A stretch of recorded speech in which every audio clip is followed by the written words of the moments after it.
James Jones, former wide receiver for the Green Bay Packers, who knows a little bit about quarterback play, played with Brett Favre. He talked about the importance of Deshaun Watson to the Browns. That's from the same show that we showed you, FS1 Speak. Let's not forget, they did what they did to get Deshaun Watson because they seen what Deshaun Watson did in Houston. And what Deshaun Watson did in Houston showed that he is a top 5 quarterback in this league.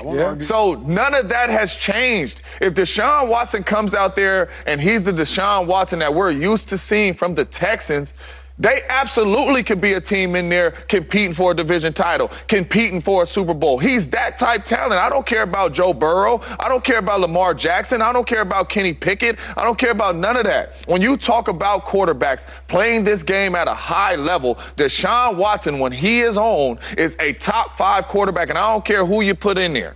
Right? So with that being said, and the 230 M's, it is on him to get this thing done and get back to the Deshaun Watson that we used to seeing in Houston. And when he does, because I believe he will, they're going to be in there. And G. Bush, again, that's a guy who is a receiver, who played with Brett Favre, knows a little bit about it, what he's talking about.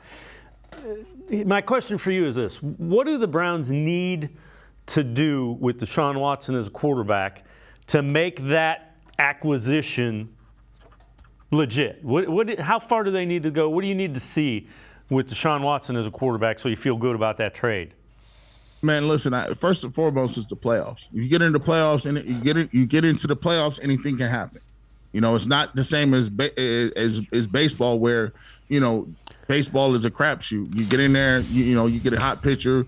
The best team all the time does not win in baseball. But when you talk about getting into the mix, the first goal is to get to the playoffs. I think the Cleveland Browns will do that this year.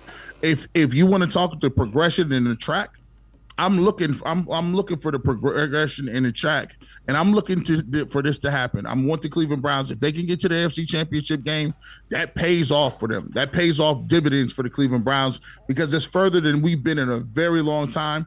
And I think Deshaun Watson, the expectation, if you ask anybody, is a eventual Super Bowl championships.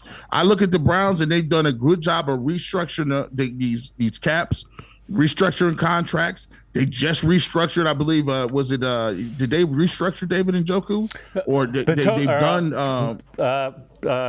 Jed. Jed Wills. Yes, Jed Wills, the one David Njoku. But they've restructured a bunch of contracts to give them some cap space, roll over some dollars, and look how they're developing now. Now they got some guys where if you get somebody in the 4th round, DeJuan Jones, he may be able to slide in for a Jed Will, save you some more money if he's not going to be here next year. So here's the thing. They're set up for a nice 2 to 3 year run. Deshaun Watson is still a relatively very young quarterback, and you still have Nick Chubb in your prime. You still have Myles Garrett in his prime. The offensive lineman in line is a little older, on the older side, over 30. However, still relatively young. And then you got guys that you're looking to you could augment and do stuff with if you need to make trades or do whatever. And Andrew Berry has shown that he can get trades for bottom of the barrel prices. When Amari Cooper for 5, Darius Smith for a 5th round pick, he's a master at doing that. I think the Cleveland Browns can make it to the AFC Championship game, can make it to the Super Bowl this year. It depends on if Deshaun Watson is all the way back and some things have to bounce their way a little bit. However, that's possible. It's not a pipe dream.